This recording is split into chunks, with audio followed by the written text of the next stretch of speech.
Penyesalan suami arogan. Bab 51. Saat malam tiba, pengantin wanita yang didandani langsung oleh Umi Ambar dan Dokter Mariska yang sangat jago dengan urusan merias, kini sudah rapi mempersiapkan dua calon pengantin wanita yaitu kakak beradik Lira dan Lea. Kedua gadis itu didampingi Davia dan Celia menuju pub penghulu dan ayah mereka Tuan Reki. Wira dan Devan berdecak kagum menatap wajah cantik Lira dan Lea. Tuan Reki menahan tangisnya karena akan melepaskan tanggung jawabnya sesaat lagi.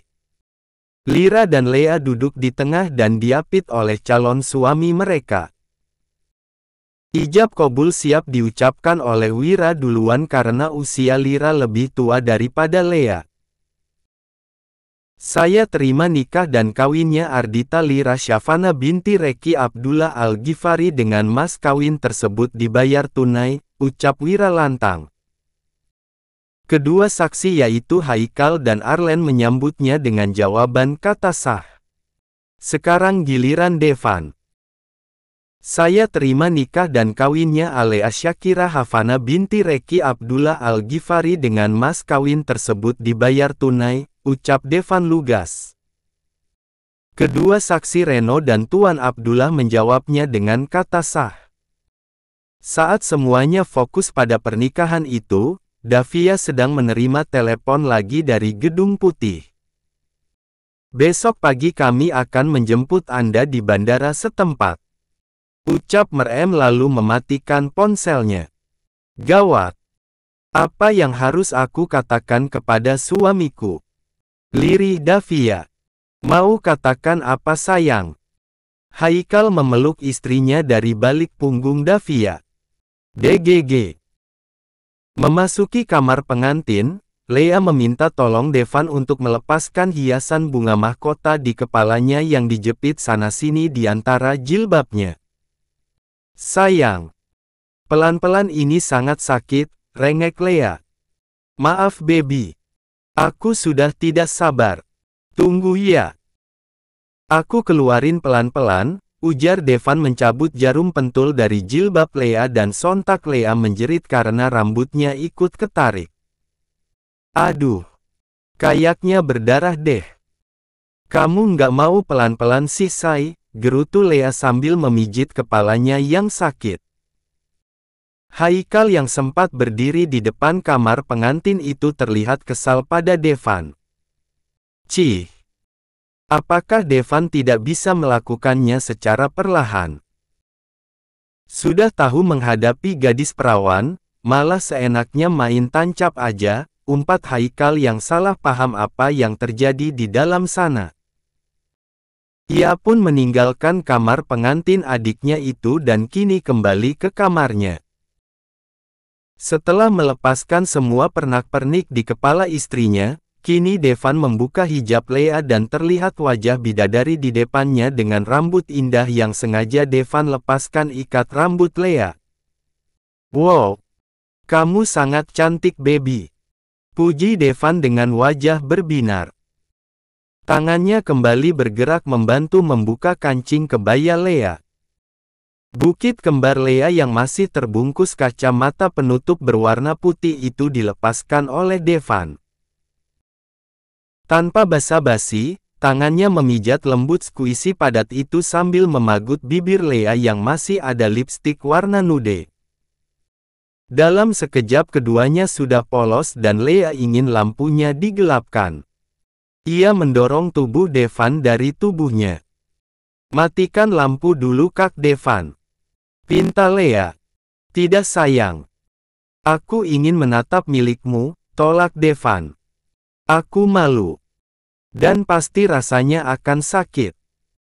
Gugup Lea karena tubuhnya sendiri bergetar saat melihat ukuran suaminya yang terlalu besar menurutnya. Devan mengabaikan permohonan istrinya dan mereka saling melakukan pemanasan awal permainan itu. Sayang. Sakitnya cuma sebentar. Setelah itu akan nikmat. Aku janji tidak akan membuatmu kesakitan, Rayu Devan yang sudah di atas puncak karena mereka sudah saling memberikan pemanasan. Lea seperti menimang-nimang dengan nafasnya memburu karena sudah terbakar birahinya sendiri. Baiklah. Jika aku kesakitan, tolong dilepaskan. Pinta Lea langsung diangguki oleh Devan yang setuju. Keesokan paginya, Davia mengajak Haikal untuk ngobrol hal yang penting karena sifatnya terlalu urgen. Untuk memberitahu hal penting itu, Davia sengaja membiarkan tubuhnya tetap polos sambil duduk di atas pangkuan suaminya. Hubi. Iya sayang. Hari ini aku harus ke Amerika. Apakah helikopter bisa mengantarkan aku ke bandara? Tanya Davia. Haikal tercengang mendengar ucapan istrinya. Ada urusan apa ke Amerika, Davia? Ini adalah tugas negara. Orang nomor 1 RI mengutus aku ke sana menghadap presiden di Gedung Putih, ucap Davia masih menyembunyikan identitasnya. Apakah ini ada hubungannya dengan sindikat mafia dan semacamnya? Tanya Haikal. Iya sayang. Negara sudah tahu aku memiliki keahlian meretas. Jadi, negara adik kuasa itu membutuhkan bantuanku. Setelah urusanku selesai aku akan langsung pulang. Aku tidak sendirian karena aku dikawal ketat oleh pasukan berani mati, ujar Davia meyakinkan suaminya. Baiklah. Aku mengizinkan kamu pergi, ucap Haikal sengaja menjeda ucapannya. Alhamdulillah. Terima kasih Hubi, Davia mengecup bibir suaminya. Tapi, aku harus mendampingimu, imbu Haikal membuat mata Davia melebar. Aku suamimu sayang. Walaupun pengawal yang dikirim negara untuk melindungimu, tetap saja kamu adalah tanggung jawabku dunia akhirat. Jadi, dosa jika kamu menolakku karena kekuasaan negara ada di bawah kekuasaanku secara syariat agama atas dirimu. Karena surgamu ada padaku. Ridho suami adalah ridho Allah, ucap Haikal yang sudah mengeluarkan dalilnya dan Davia tidak bisa membantah. Jika dia mati dan suaminya tidak ridho, maka neraka adalah tempatnya kembali. Membayangkan itu saja Davia bergidik ngeri. Baiklah. Biar kamu tahu sendiri setelah tiba di sana nanti, batin Davia sambil tersenyum samar pada suaminya. Aku tahu Davia. Kamu pasti orang penting. Tidak mungkin negara akan mengirim pasukan elit itu sembarangan jika kamu hanya seorang ahli IT. Batin Haikal ingin memastikan sendiri kecurigaannya pada Davia. Davia meminta izin pada kedua orang tuanya dan juga mertuanya. Dia tidak bisa membawa ketiga bayinya dalam misinya saat ini. Semalaman ia memeras ASI miliknya untuk persediaan untuk ketiga bayinya untuk 2 hari ke depan. Setelah berpamitan pada semuanya kini Davia mencium satu persatu bayinya. Mommy will be back soon for you guys. Pray for mommy, honey. Ucap Davia menahan air matanya. Tolong bertahanlah di sini semuanya, selama aku pergi. Jangan balik dulu ke kota sebelum aku pulang dari Amerika. Hanya ini tempat yang aman untuk keluarga ini. Aku lebih tenang saat kalian bisa kompak berada di sini, ucap Davia pada semuanya. Hati-hati Kak Davia, ucap keempat iparnya. Aku titip bayiku pada kalian juga, pinta Davia pada keempat iparnya. Tuan Rusli memeluk putrinya.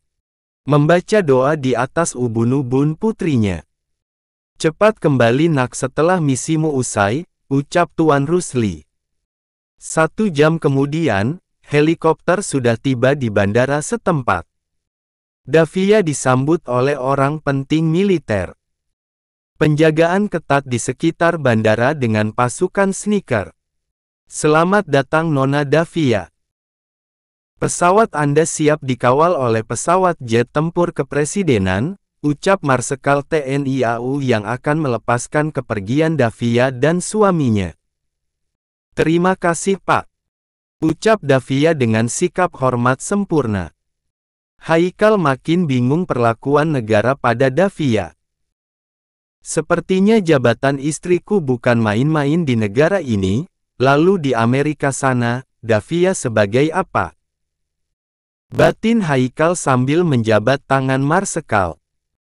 Pesawat sudah siap take off menuju Amerika dalam waktu tempuh 8 jam.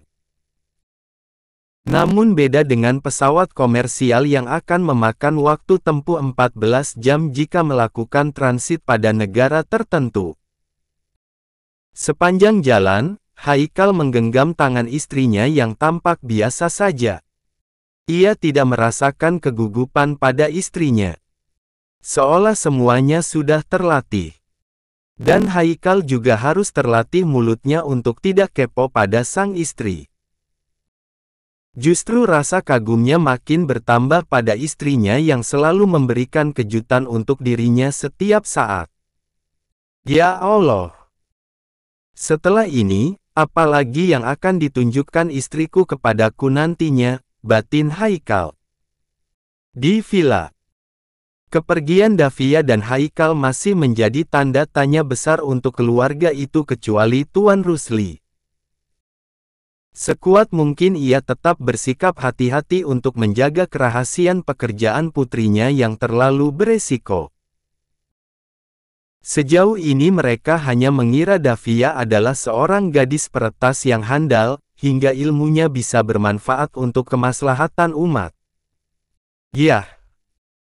Biarlah mereka berpikir seperti apa yang mereka pikirkan tentang putriku, batin Tuan Rusli yang ingin cari aman. Namun tidak dengan ketiga laki-laki yang sudah akrab dengan dunia mafia, jika Davia bukan sekedar seorang ahli peretas. Dia lebih dari itu.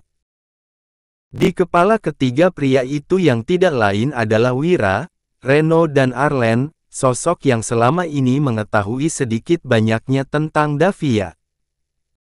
Dari segi bahasa saja, gadis itu sudah menguasai 10 bahasa di dunia. Kadang ketiga bayinya sudah diajak bicara bahasa dasar yaitu Inggris dan Arab. Menyadari ada saudaranya Devan yang baru menghampiri mereka, ketiga pemuda tampan ini malah beralih membahas hal lainnya. Tentu saja menyinggung masalah yang tidak jauh dari ranjang. Bagaimana Devan, belah duren gadis perawan? Goda Arlen untuk mengganti topik. Untuk apa bertanya kalau kalian sebenarnya sudah merasakan barang ori? Bukankah kata saja tidak cukup menggambarkan rasa itu? Devan sepertinya enggan membahas urusan ranjangnya. Iya juga sih. Yah, kalau kita memang baru merasakan barang ori, tapi tidak dengan Wira yang sudah 2 kali malah merasakan barang ori. Iya enggak Wira? Tanya Arlen. Semalam apes, ucap Wira murung dan ketiga sahabatnya termasuk adiknya itu mendadak bungkam. Ada apa Wira? Apakah Lira sudah tidak? Tanda hubung. Jangan berprasangka buruk tentang istriku. Wanitaku tetap masih orisinil dan aku yakin itu. Semalam apes karena doi datang bulan, ungkap Wira lirih dan membuat ketiganya ngakak keras hingga membangun kembar 3 yang langsung membentuk paduan suara. Ketiga istri mereka yang sedang menggendong bayi kembar 3 itu langsung melotot ke arah pria-pria happy itu. Apakah tidak bisa lihat 3 bayi malang ini ditinggalkan ibu mereka karena tugas darurat? Omel Nadine membuat suaminya langsung melakukan gerakan tangan menutup mulutnya. Ia menghampiri Nadine yang sedang menggendong Adam. Begitu juga Wira dan Reno menghampiri istri mereka Lira dan Celia yang sedang menggendong Bunga dan Cinta. Bayi sangat sensitif jika berjauhan sama ibunya, sayang, ucap Celia pada Reno. Kamu sudah pantas menjadi ibu, baby. Aku tidak sabar melihatmu hamil, ucap Reno. Jangan sekarang ya sayang. Tunggu setahun lagi setelah aku menyelesaikan skripsiku, ucap Celia yang mengambil manajemen bisnis. Iya sayang. Tidak apa. Tapi jangan menggunakan alat kontrasepsi. Lakukan secara alamiah saja, pinta Reno. Dari jauh, Lea sedang menikmati mie instan yang dia buat pagi itu karena udara dingin memaksanya untuk makan terus. Lagi pula energinya juga terkuras karena Devan tidak membiarkannya untuk beristirahat selepas sholat subuh. Sayang, kenapa makan sendiri? Aku juga pingin, pinta Devan saat melihat Lea sibuk menikmati mie instan dengan telur dan irisan sayur serta potongan bakso di dalam mangkuk mie-nya. Sebentar say. Tanggung. Nanti aku akan buatkan untukmu. Ayolah. Coba yang ini dulu, ucap Lea menyuapi suaminya. Boleh. Tapi entar masakin lagi. Pinta Devan manja. Dokter Mariska menyenggol suaminya melihat putranya yang super manja itu sudah beralih manja pada istrinya. Perbedaan waktu antara Jakarta dan Amerika, di mana Jakarta lebih cepat 11 jam dari Amerika.